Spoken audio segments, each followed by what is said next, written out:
UK, a mother will have 2.4 children over the course of her rather average 78.5 years. These children will be fed, clothed, educated, and receive free healthcare. Travel 4,000 miles to Uganda, and the story is very different. Uganda is home to 2 million orphans, and its children are just as likely to be used for child labour as they are to be educated. Their mothers will mourn the death of 3 of their 9.7 children.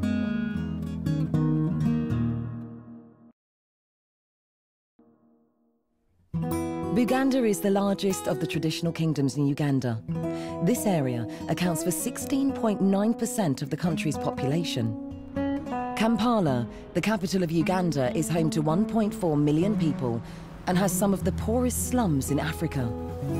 These slums have developed because of rural to urban migration. People come to Kampala in search of a better life, but rarely find it.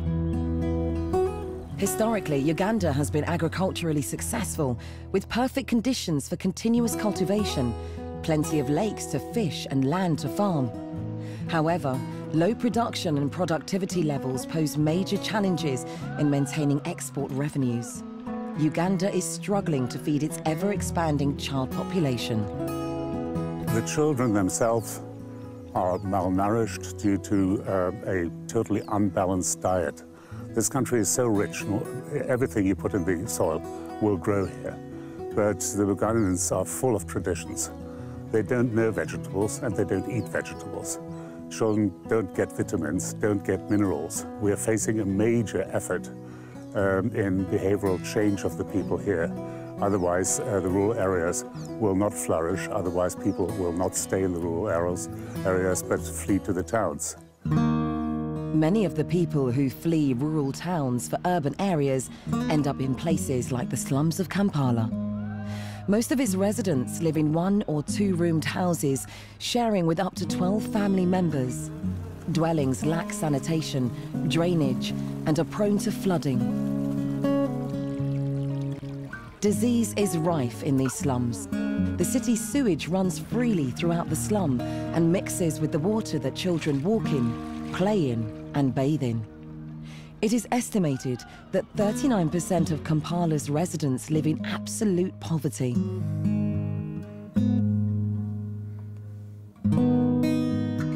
The level of unemployment within the slums is 43%. Those who do work hope for a better life for their children as they struggle to educate them on insufficient wages. The average salary in Uganda is £15 a month. Because of the lack of access to education in Uganda, over 50% of children are forced to work in child labour. Parents firstly can't afford to send them, and secondly, they need them to work to bring in money for the family. There are food shortages looming in the capital, and famine is already hitting Uganda's poorest areas. The people of Uganda need the help and tools to regenerate their lives and their country. They need to be educated in how to make their country profitable and learn about sustainability. The ACU has opened a centre in Mityana that provides children from the local community with a safe and caring environment. The centre gives them a place where they can go to be children, to play, sing, read and be educated free of charge. These children come from very difficult backgrounds, and when they come here, you observe how they behave, and so you wanted to implant into them, through teaching, through music, through drama, some of these core values like love, like self-respect, like sharing. What we are doing here is empowering children. We are helping them to really understand who they are. We are giving them an opportunity to play like children, to learn like children, to discover themselves, so that as they grow up, then they'll be better able to appreciate themselves and maybe perform better than other children who are growing up in very miserable conditions. The ACU Centre provides children with the essential things their parents simply can't afford. Children of all ages can come to the centre and be educated free of charge by qualified teachers paid for by the centre. They are taught basic English and math from a very young age. Although the teachers have basic equipment and resources to teach, to be able to teach children who would otherwise have no education is a great achievement for the ACU. Aside from education, the centre provides the children with an environment where they can interact with others. They have toys to play with, which they don't have at home. Something so simple as a safe environment where children can play like children can make the world of difference to their lives. The centre is still in its infancy, but as more and more people find out about the good work that's being done, it's growing day by day. The centre provides young adults with musical equipment for them to use to create music projects. They've also been given football kits and have created a team at the ACU. This has encouraged more youths to volunteer, bringing children of all ages together. An internet cafe has been built where computer lessons are offered free of charge. This access to information can aid the education and development of the entire community. However, there is so much more to be done. The centre is just one building that serves one community.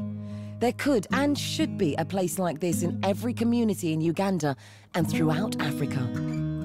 With more funding, the ACU could help more children just like they're doing in Mityana, provide them with clothing, with better educational material and equipment.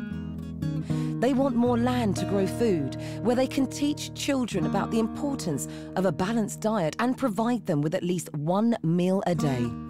In turn, educating this generation about living off the land and being self-sufficient will help future generations. Projects like this are what is needed to ease the famine across Uganda.